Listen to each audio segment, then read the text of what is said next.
Robert Thomas from Below the Belt TV. We're here in East London, joined with Lawrence Okolie. Lawrence, what's good? No, just chilling. Good. I think the last time we caught up was prior to the domestic beef clash between yourself and Isaac Chamberlain. Yeah. I think the general consensus was it's a great win for you, a good name domestically now on the CV, but the fight didn't look as exciting as people anticipated. So what were your thoughts on the fight, and did it go according to plan? My thoughts on the fight itself was I was happy to get 10 rounds in, and a lot of people seem to forget before the fight it was meant to be a 50-50 fight, but I won majority of the rounds, knocked him down a couple of times, had a point taken off, so for me it was a good learning experience. In terms of excitement, I'm alright because I won the fight, if that makes sense, and I can go on to have exciting fights in the future. But as for that one, I needed to win it because we had beef gone on for a long time, so to be the one that won the beef match is always positive.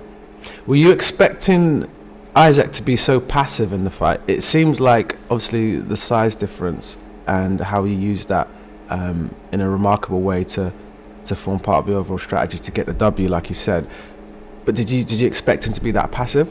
I expected it to take longer for him to become passive, so we were actually expecting it to be like 4 or 5 rounds, and then he'll revert back to, you know, what he's shown. So obviously, it's like people don't listen when I'm talking at press conferences, and so I said, when you get hit, reality hits as well. Do you know what I mean? I said in another interview with Sky Sports, I said he's going to find out how hard it is to work on the inside of someone as strong as me. I said he's going to go back to the corner, he's going to get asked to do stuff, and he's not going to be able to do it for one reason or another.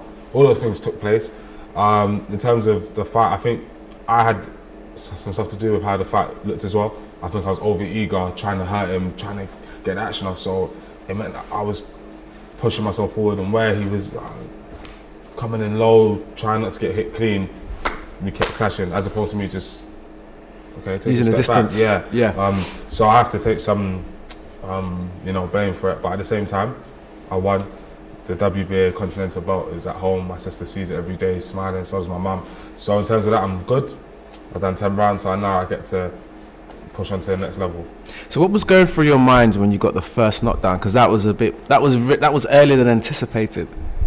For everyone else, like for me, like I know as soon as I hit someone, especially that's not that big, clean, the 10-ounce grab, something's going to happen. I don't know what it's going to, if it's a knockdown, knockout. So I was alright, but in my head I just said to myself, it's a 10-round fight. I haven't been 10 rounds before. Don't blow it. Do you know what I mean? Running after him. So I just said I'm 2 rounds up now or whatever. He's lost a round. So I was more thinking about the long game as opposed to getting him out of there then and there. So, because you guys sparred previously before that. So was that, how did the sparring play out? I still don't want to talk about it, but it played out. I was confident going into the fight, even though it was years before, you know. Yeah. One of those ones. Yeah. Gym stories. That's what they are, stories. Cool. So Isaac, obviously, you know, he's congratulated you on the victory, but he did mention in some of the post-fight interviews that there was some politics in the camp, and he suffered from some injuries prior to your clash. What's your thoughts on that? I haven't listened to anything. I listened to one interview directly afterwards with one of those boxing YouTube channels. I haven't listened to anything since that interview, but I've listened to all the stuff he said beforehand. So I listened to, leading up to the fight, I tried not to listen to too much of his interviews, but every now and again I'll listen to one. Then after I beat him, I spent the whole of Sunday, Monday on YouTube watching everything he said before the fight. Yeah. Because now the fight's happened, he said, yeah, Lawrence is scared. And I looked at the fight and I said, he looked at the scared one. Lawrence hasn't got hasn't got a chin. And I looked at the fight and I said, he got dropped twice. So then what he says afterwards, I don't care. I mean, because talking about injuries, stuff like that, I think most fighters have something wrong with them going into a fight. You're in a combat sport, so in sparring, you're going to pick up knocks when you're going for a road run, whatever. So it's about managing it as best you can and getting into the ring. If it's really that debilitating, you shouldn't take a fight. You're going to come from. So the injuries I had going into the fight, I said to myself, if I lose, that's on me, because I could literally pull the plug on everything now. No one forced you into the ring. I could say no. I'm not fighting and deal with the backlash. But if you want to go in, you think even injured, I can beat this guy. Beat this guy. And of course, no fighter really goes into the ring 100% anyway. No, I don't think so. I've never had a fight where I said I am 100%, except maybe my first amateur fight. Yeah, that's understandable. So, obviously, Isaac would love to get back in the ring with you and start beef too. I don't think he would. Personally, I think it's very easy to say that. Would you fight Lawrence? Yeah.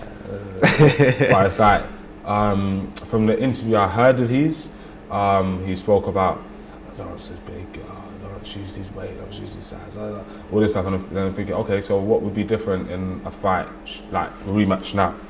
I'll still be bigger than you, I'll still be stronger, you know what I mean? So I don't think he would, and I watched the fight back, I see a lot of his facial expressions, it wasn't a happy place for him in there.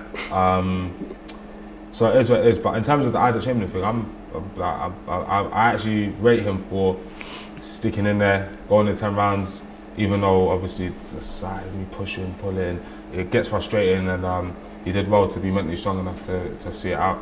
So is it safe to say the beef continues, or is the beef done? For me, like I said, the belt's in my house. I'm cool. I'm still undefeated. Yeah.